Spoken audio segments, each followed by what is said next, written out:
स्वागत है आपका हमारे चैनल आस्ट्रो ज्ञान A to Z में। दोस्तों, जब हम जन्म लेते हैं तो हमें अपने बारे में कुछ भी पता नहीं होता कि आगे हमारा फ्यूचर क्या होगा या हमारा व्यवहार क्या होगा, या हम किसी सामने वाले सामने हमारे बैठा होता है उसके व्यवहार के बारे में भी जानकारी हमको नहीं मिल पाती और हम सोचते रह जाते हैं कि वो अपना व्यवहार ऐसे क्यों कर रहा है। और हमारे जो दुश्मन होते हैं उनके बारे में अगर हम पहले से जानकारी ले लें कि उनका व्यवहार कैसा होगा तो हम उनसे अपने तरीके से बात कर सकते हैं और उनको अपने ओर खींच सकते हैं, आकर्षित कर सकते हैं।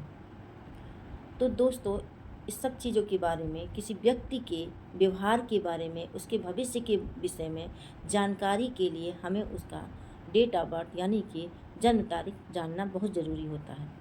अब जन्म तारीख जब हम जान लेते हैं तो सिर्फ जन्म तारीख जानने से ही हम किसी का भविष्य नहीं जान पाते या किसी के बारे में, किसी के व्यवहार के बारे में नहीं जानकारी मिल पाती। तो उसके लिए हमें मूल्यांक की ज़रूरत होती है। सभी व्यक्ति का मूल्यांक एक जैसा नहीं होता है, क्योंकि मूल्यांक जो है डेट ऑफ बर्थ से बनता है। तो डेट ऑफ बर्थ जो आपका होगा उसी को ऐड करके मूल्यांक बनाते हैं। और मूल्यांक हमेशा जो होता है वो सिर्फ और सिर्फ एक नंबर का यानी कि 1 डिजिट का होता है। तो 1 डिजिट का, चाहे आपका डेट ऑफ बर्थ कैसा भी हो, उसको ऐड करने पे 2 डिजिट आता हो तो भी लास्ट में हम उस 2 डिजिट को जोड़ करके 1 डिजिट में बदल देते हैं। यानी कि कहने का मतलब तात्पर्य ये है कि मूल्यांक जो हमारा होगा वो सिर्फ एक नंबर में आना चाहिए, जैसे 1 2 3 4 5 6 7 8 9, बस। अगर जहाँ पे 10 आता है उसको भी हम कन्वर्ट करेंगे 1 नंबर में। 1 का मतलब कि 1 + 0 = 1। इस तरीके से अगर 11 होगा तो 11 में 2 नंबर होता है, 1 और 1, 1 1 11 होता है। 11, तो उस 2 नंबर को हम ऐड कर देंगे। कैसे? 1 + 1 = 2, यानी कि जिसका जन्म 11 को हुआ होगा उसका 2 मूल्यांक होगा। तो इस तरीके से हम मूल्यांक बनाते हैं, जिसमें मूल्यांक एक नंबर का ही होना चाहिए, यानी 1 डिजिट का होना चाहिए। ये कंपलसरी है कि वो 1 डिजिट का आना चाहिए। मूल्यांक हमेशा 1 डिजिट में होता है। तो आइए अब हम मूल्यांक के विषय में चर्चा करते हैं। एक उदाहरण के लेकर के उसको समझने की कोशिश करते हैं। जैसे किसी का डेट ऑफ बर्थ 1 है तो उसका मूल्यांक 1 होगा, किसी का 2 है तो उसका मूल्यांक 2 होगा, किसी का 3 है तो मूल्यांक 3 होगा, 4 है तो मूल्यांक 4 होगा, 5 है मूल्यांक 5 होगा, 6 है तो मूल्यांक 6 होगा, और 7 है तो मूल्यांक 7 होगा, 8 है तो मूल्यांक 8 होगा, और 9 है तो मूल्यांक 9 होगा। अब केवल 9 तक का नंबर नहीं होता है डेट ऑफ बर्थ के लिए। डेट ऑफ बर्थ में 10 नंबर आते हैं, 11 12 13 14 15 16 17 18। ये जो नंबर आते हैं 18 तक के नंबर जो आते हैं उनमें जब हम ऐड करते हैं तो एडिशन में, जब ऐड करने के बाद एडिशन में एक ही मूल्यांक आता है। एडिशन का मतलब जोड़ करते हैं, उन दोनों को जोड़ते हैं। यानी किसी का अगर डेट ऑफ बर्थ 11 है, 11 है, तो उस 11 में 2 बार 1 आता है, जिस 1 को एक 1 में और उस दूसरे 1 को ऐड करते हैं तो = 2 आ जाता है। तो 2 जो होता है हमारा मूल्यांक हो गया। अगर किसी का भी बर्थ 11 को यानी 11 को होता है उसका मूल्यांक 2 आएगा। ऐसे ही 12 में उसमें 2 नंबर होते हैं जिसमें 2 डिजिट होते हैं, जिसमें कि 1 + 2 को ऐड करते हैं तो वह 3 हो जाता है। ऐसे ही 13 में 1 को और 3 को जोड़ेंगे तो मूल्यांक 4 होगा।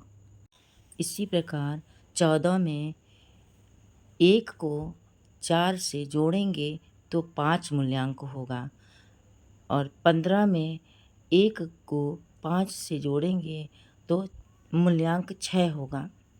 ऐसे ही 16 में 1 को 6 से जोड़ेंगे तो मूल्यांक 7 होगा, और ऐसे ही 17 में मूल्यांक 8 होगा, क्योंकि इसमें भी 1 से 7 को जोड़ेंगे। इसी प्रकार 18 में 1 को 8 से जोड़ेंगे तो मूल्यांक 9 होगा। 19, 20, 21, 22, 23, 24, 25, 26, 27, 28, 29, 30 और 31 तक के लोगों का मूल्यांक क्या होता है। इसमें भी वही प्रक्रिया है कि यहाँ पर हम जब 19 में 1 और 9 को जोड़ते हैं तो यहाँ पे 10 मिलता है, और 10 में हमारा क्या होता है कि 2 डिजिट होते हैं। तो अब हमारा मूल्यांक 2 डिजिट का होना नहीं चाहिए, इसलिए हमको उसको 1 डिजिट में कन्वर्ट करना है। तो अब इस 10 में 1 और 0 को हम ऐड कर देंगे, जोड़ देंगे, तो हमारा मूल्यांक 1 मिल जाएगा। इसी तरह से 20 का करेंगे, 2 और 0 को जोड़ेंगे तो मूल्यांक 2 मिलेगा। 21 में 2 और 1 को जोड़ेंगे तो मूल्यांक 3 मिलेगा। 22 में 2 और 2 को जोड़ करके मूल्यांक 4 मिलता है। 23 का 2 और 3 को जोड़ करके मूल्यांक 5 मिलता है। 24 का 2 और 4 जोड़ करके मूल्यांक 6 मिलता है। और 25 का 2 और 5 जोड़ करके मूल्यांक 7 मिलता है।